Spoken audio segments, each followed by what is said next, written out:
Hola amigos, bienvenidos a este nuevo vídeo. Tal como os comenté la última vez, vamos a hacer paisaje, pero para ello necesitamos nociones básicas, súper básicas, de lo que es la profundidad, la perspectiva, y para que podáis entenderlo, ya que hemos dado el color, cómo se combinan los colores, hemos dado las sombras, hemos dado la luz, ir complementando para poder luego realizar pues algo que realmente tenga sentido y sea bonito. Para ello, pues lo que es muy importante en el paisaje es la línea de horizonte. Nuevamente es un efecto óptico, porque la línea de horizonte coincide con la altura del ojo del observador. Si el observador es un niño, pues estará más baja, o si el observador es un adulto, estará más alta. Siempre coincide con la altura de los ojos. Esa línea de horizonte nos indica dónde es la línea donde se junta el cielo y la tierra. La vemos muy clara si estamos a orillas del mar. Vemos una línea recta que une el cielo y la tierra. Pero si empezamos a caminar, pudiéramos caminar por el agua, nunca llegaríamos a tocarla, porque es imaginaria. Sabemos que la tierra es redonda.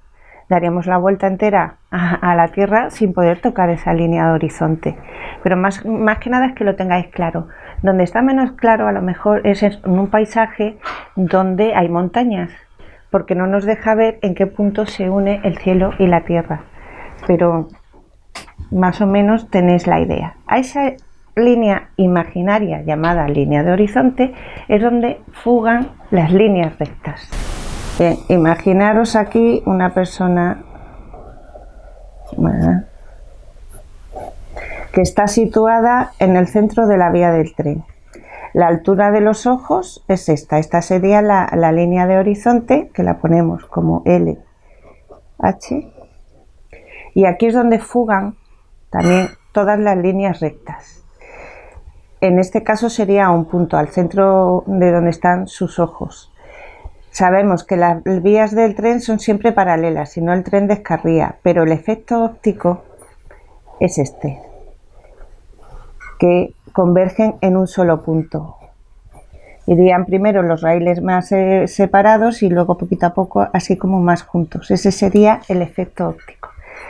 Para otro ejemplo que veáis claro en el caso del paisaje, pues sería un camino, una carretera. También sabemos que hay la misma distancia normalmente si la carretera está bien hecha entre los bordes de la carretera, que siempre miden más o menos lo mismo.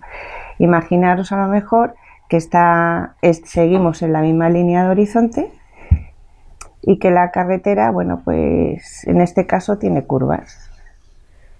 Este punto donde convergen las líneas nos haría ver este efecto. Más ancho donde está el observador de pie y que convergen estas líneas en un solo punto allá donde se nos une el cielo y la tierra. Lo mismo ocurriría con un río, con un camino de montaña o con lo que son las líneas rectas. Dentro de lo que a este punto, esta es la línea de horizonte, a este punto se le llama punto de fuga, que es donde fugan esas líneas. Nuevamente, punto imaginario. ¿De acuerdo?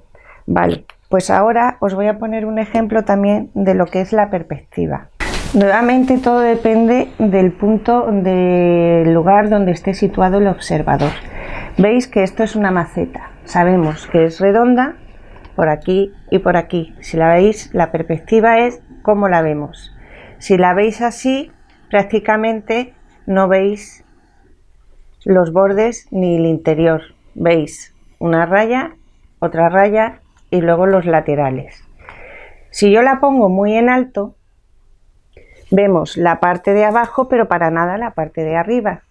Y aunque sabemos que es redonda, la vemos con forma ovalada. Una cosa es cómo es y otra es cómo la vemos. Si la maceta está tumbada, puede estar de distintas formas, pues se ha caído la tierra.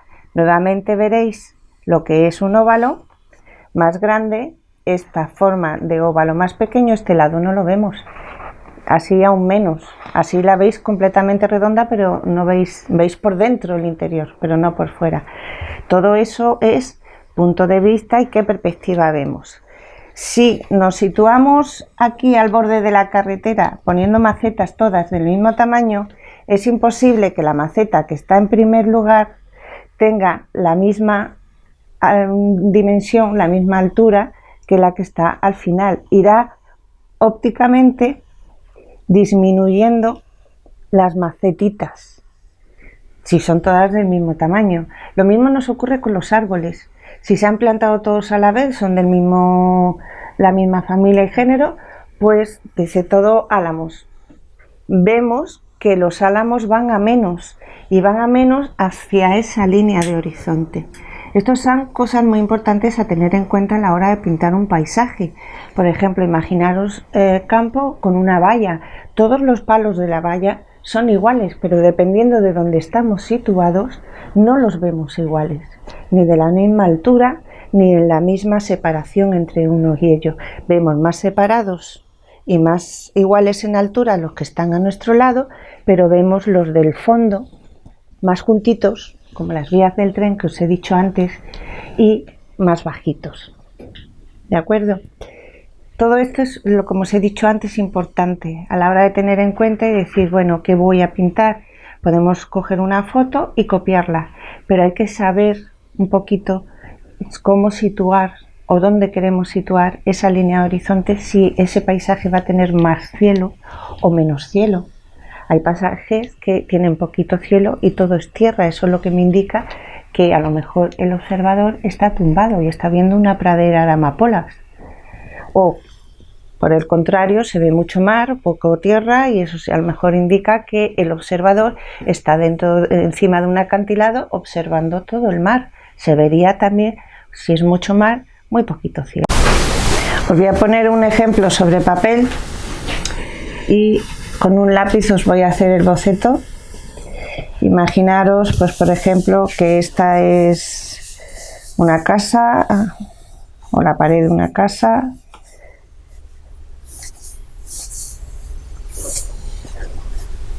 ¿Veis? Y esto es una acera. ¿Veis? Vemos, estamos aquí situados, vemos más ancha la acera, igual que el borde de la acera. Esto sería, pues, yo qué sé, la carretera. Esto es acera. Si ponemos al lado de la puerta de la casa macetas, todas del mismo tamaño, las estamos viendo hacia abajo, estamos mirando al cielo, pues vemos la parte esta, sobre todo esta, si la vemos entera, pero esta no. Pues ponemos una maceta con forma ovalada. Y esto, bueno, más o menos este es el centro, la parte de abajo es más pequeña y unimos ahí. Si son todas iguales, la siguiente, que ya no vemos entera porque está al lado, irá cada vez siendo más pequeña. Vemos así, esta, ¿veis? Que va subiendo. Esta será aún más pequeña. Esto hablando de tamaños iguales de macetas, ¿de acuerdo? Si de repente vemos que aquí hay una maceta, pues, o un botijo, para que veáis la diferencia, si es redondo por arriba, la base, y vemos aquí el botijo, y lo vemos así de grande, lo que nos está indicando es que es enorme. Bueno, la tinaja. ¿Veis? Vamos viendo lo que son macetas del mismo tamaño, que el efecto óptico es que cada vez son más pequeñas, y de repente tenemos uno muy grande, pues este debe ser tremendamente enorme. Luego podemos pintar las plantas que queramos. Por ejemplo, vamos a hacer un poquito de color para que lo veáis. Lo que es, esto sería el boceto.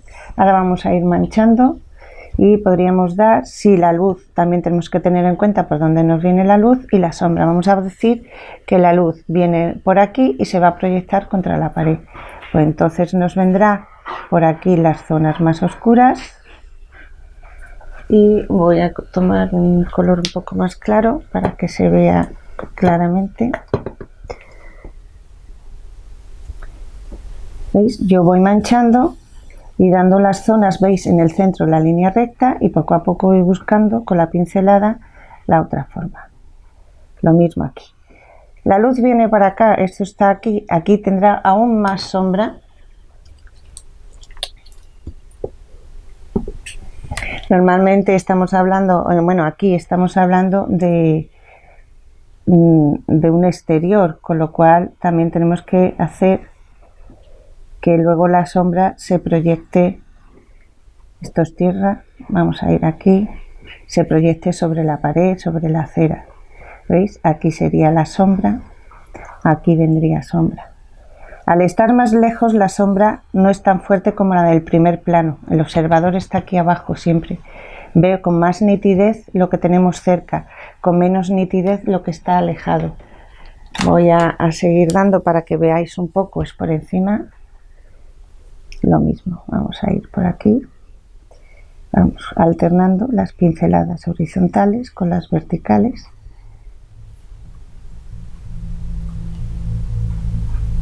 Y vamos así haciendo el boceto de nuestro cuadro. Luego el color pues también depende del barro que hayan utilizado el fabricante de la maceta, pero ¿veis? Aquí más luz, aquí más luz, en el centro recto, poco a poco vamos dando la forma.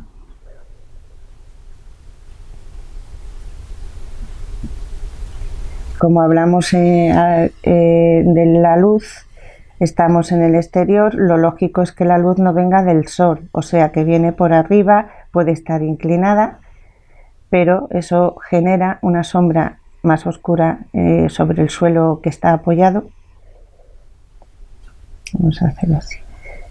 Más que nada es que lo veáis. Los que hablaba de la sombra me está diciendo que el sol está arriba, un poquito inclinado, pues genera levemente donde está apoyada, y luego sobre esto es suelo, lo pongo en horizontal, y aquí sería en la pared, pero como el rayo va así, digamos, pues la pared aquí sería vertical y cada vez más clara. Estoy usando los mismos colores, os puedo engañar, pero bueno, más que nada es que lo vierais.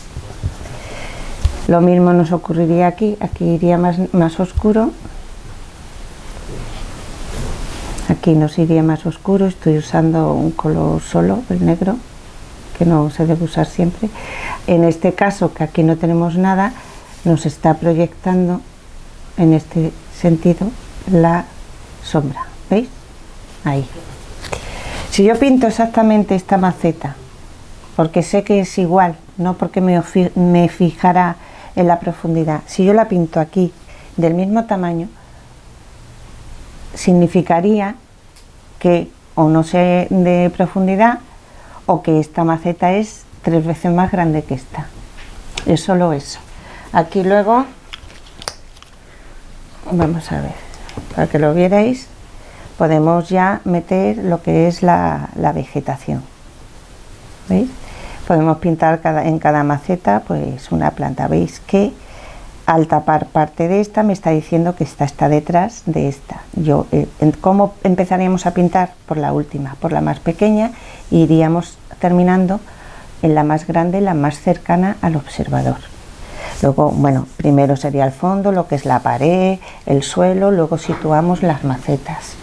Eso sería un ejemplo. Bien, para el próximo vídeo podéis ir practicando esta de las macetas o botijos, botijos tinajas, y sería un buen ejemplo para que vierais y empezáramos a dar lo que es la profundidad. Os espero en el próximo vídeo. Vamos a hacer un ejercicio, ya que ha salido así, pues lo llevamos a cabo en condiciones y lo terminamos. En el próximo vídeo os veo, y ya sabéis, aunque sea más rollo, la teoría es un poquito bastante importante, porque así vamos con el trabajo más seguro, ¿de acuerdo? Un beso muy fuerte a todos, y ya sabéis, si os ha gustado el vídeo le dais el dedo hacia arriba y yo me entero. Un beso muy fuerte.